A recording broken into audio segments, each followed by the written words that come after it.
ഇത് ഖവാരിജികളുടെ വാദാണ്. അതുകൊണ്ടാണ് ഈ വാചകത്തിന് അർത്ഥം കൊടുത്തപ്പോൾ ഇവിടെ ഒരു ഒന്ന് കയറിയത്. ഇമാം റാസിയുടെ ഇബാറത്തിൽ ഒന്നില്ല. എന്താണ് ഈ ഒന്ന്?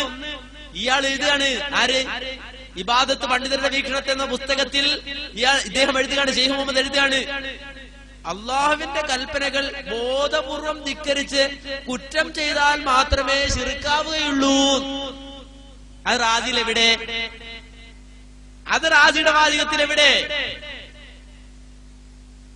അപ്പൊ ഒന്നിട്ട് മൂപ്പര് വിശദീകരിക്കും. മൂപ്പര ശറഹ് എഴുതുന്നത്. ആര്?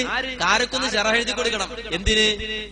റാസിയുടെ വാചകത്തിന് അള്ളാഹുവിന്റെ കൽപ്പനകൾ ബോധപൂർവം ധിക്കരിച്ച് കുറ്റം ചെയ്താൽ മാത്രമേ ശിർക്കാവുകയുള്ളൂ. ആ പറഞ്ഞത് ശരിയല്ല, ആ വ്യാഖ്യാനവും ശരിയല്ല.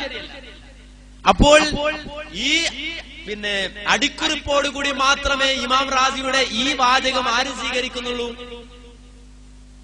ഇത് തെളിവാക്കുന്ന ശൈഖ് മുഹമ്മദ് കാരക്കൊന്നും സ്വീകരിക്കാൻ പറ്റുന്നുള്ളൂ.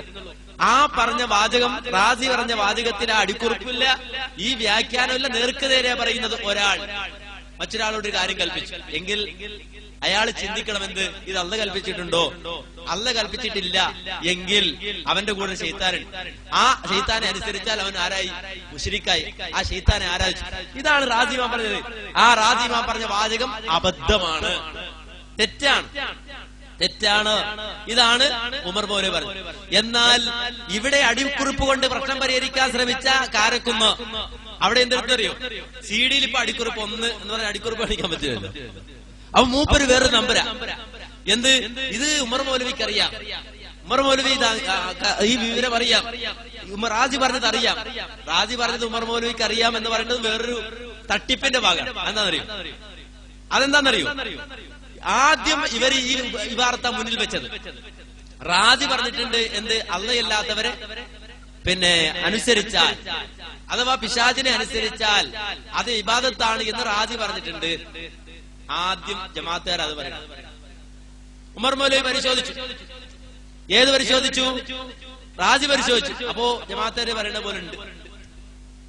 അപ്പൊ ഉമർ മൗലവി എന്ത് ചെയ്യുന്നറിയോ? ഉമർ മൗലവി നേർക്കുനേരെ കാര്യം പറഞ്ഞു. എന്ത്? അത് തെറ്റാണ്, അബദ്ധമാണ് പറഞ്ഞത്.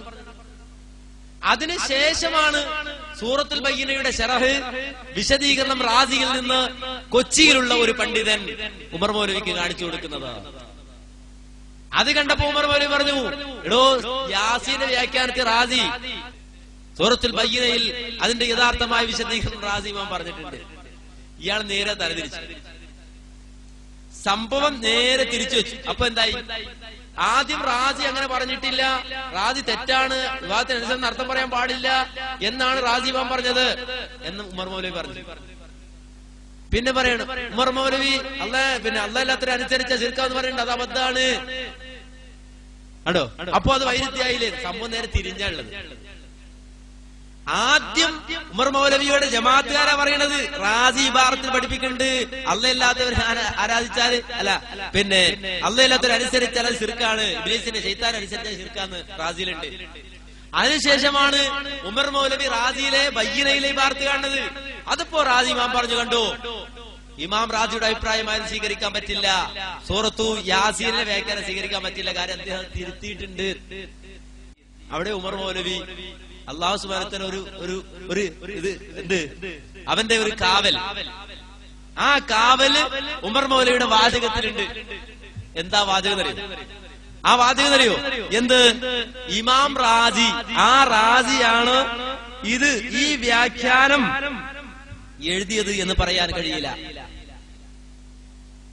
ഇമാം റാസിയാണ് ഈ വ്യാഖ്യാനം എഴുതിയത് എന്ന് ഒരിക്കലും തെളിയിക്കാൻ കഴിയില്ല.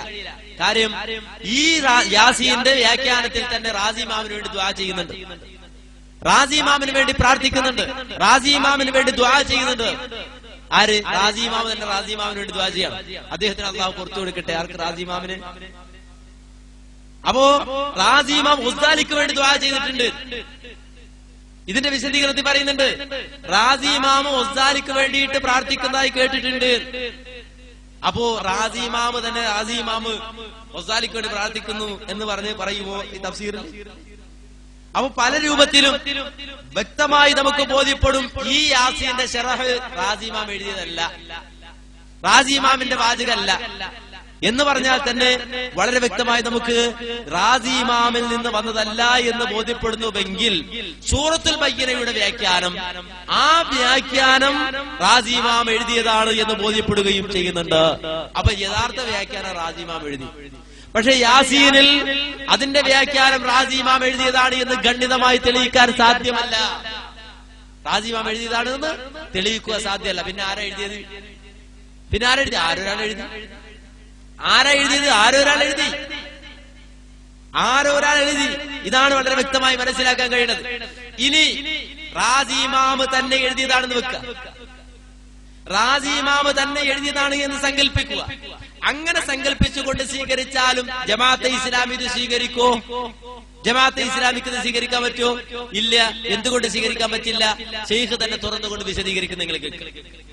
എന്നിട്ട് പോലും ജമാഅത്ത് വിമർശകർ എഴുതുന്നു, പിശാച്ചിനെ അനുസരിച്ചുകൊണ്ട് എന്ത് ചെയ്താലും കാഫറാവും എന്ന ജമാഅത്തുകാരുടെ വാദം അനിസ്ലാമികമാണ്. ജമാഅത്ത് ഇസ്ലാമിക്ക് അങ്ങനെ വാദയില്ല. സൽസബീൽ പുസ്തകം 8 ലക്കം 2 പേജ് 35 എഴുതിയത്.